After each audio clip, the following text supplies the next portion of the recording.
নমস্কার বন্ধুরা, welcome to দেশি ডিশেস। আজকে আমি বানাবো তালের বড়া বা তালের ফুরুরি। সামনে জন্মাষ্টমী, তো সবার ঘরে কম বেশি হয়েই থাকে এটা। দেখে নিন, এর ওপরটা হয়েছে কড়কড়ে এবং ভেতরটা হয়েছে একদম নরম। ঠিক কতটা নরম হয়েছে বুঝতে পারছেন দেখে। তো চলুন বানিয়ে নিই। এর জন্য আমার লাগবে একটা নারকেল কুড়োনো। এটা আমার বাড়ির গাছের, তাই নারকেলটা আমি কুড়িয়ে নিচ্ছি। পুরোটা লাগবে না, এখানে হাফ মালাটা মতো আমার নারকেল লাগবে। দেখুন হয়ে এসছে প্রায় কোড়ানো। এখানে আমি নিয়ে নিচ্ছি তালের মাড়ি। এটা আমি আগে থেকেই মাড়িটা বার করে ফ্রিজে রেখেছিলাম, এটা আপনাদের দেখানো হয়নি। এখানে আছে প্রায় 3 কাপ মতো তালের মাড়ি। এটা গরম করা নেই, কাঁচা মাড়ি। এখানে আমি নিয়ে নিচ্ছি গুঁড়ো করা চিনি, প্রায় 4 চামচ মতো। আপনারা মিষ্টিটা কে কেমন খান সেরকম দেখে দিয়েও দিতে পারেন। চিনিটা আমি ভালো করে মিশিয়ে নেব যেন পুরোটাই ভালোভাবে গলে যায়, তাতে একটু জলও ছাড়বে।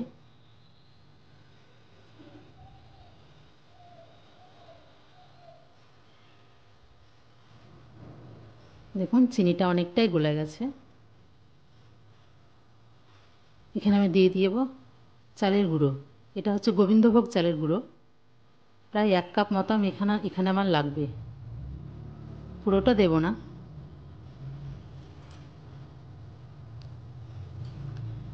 চালের গুঁড়োটাও ভালো করে মেখে নেব। আপনারা এটা কম বেশি দিতে পারেন।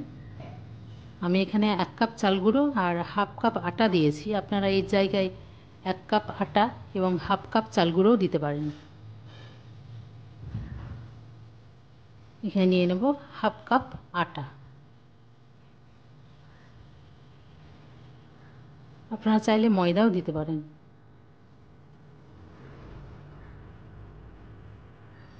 ভালো করে মিশিয়ে নেব। দেখুন অনেকটা আঠা হয়ে এসছে।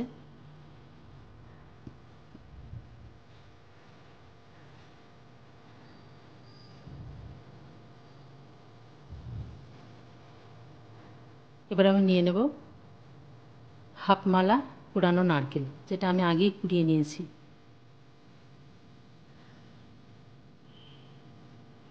আপনার ঘরে নারকেল না থাকলে নাও দিতে পারেন, তবে নারকেল কুড়ানো দিলে পরে এর গুণটা 1000 গুণ বেড়ে যায়, স্বাদটা।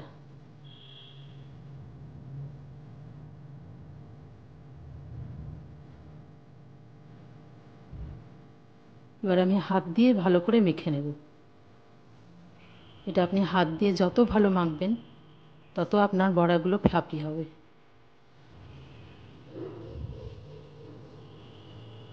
খুব শক্ত করা যাবে না, নইলে বড়াগুলো শক্ত হয়ে যাবে।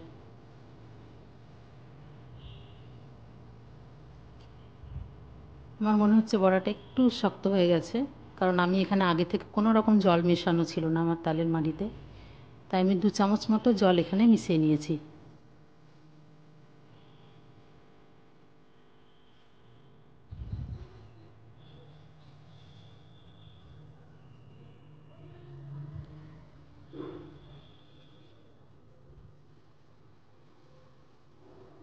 খুব ভালোভাবে দেখুন আমি মাখিয়ে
এটা এখানেও আমি আঁচটা কমিয়ে আস্তে আস্তে এগুলোকে ভেজে তুলব।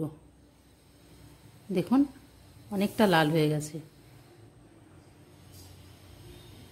ঠিক এভাবে আপনারা কালারটা আসলে পরেই বুঝবেন যে হয়ে গেছে, তুলে নেবেন।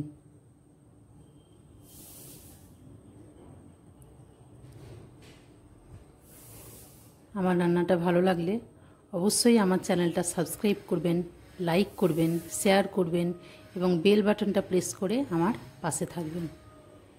এখানে আমি দিয়েছি তৃতীয় ব্যাচগুলো, যেগুলো বাকি ছিল সবটাই দিয়ে ফেলেছি। এখানেও দেখুন আমি আঁচটা কমিয়ে আস্তে আস্তে এগুলোকেও ভেজে তুলে নেব। সব বড়াগুলো এখানে আমার ভাজা হয়ে গেছে। এগুলো আপনার বাড়িতে ভেজে খান এবং কমেন্ট বক্সে জানান কেমন হয়েছে।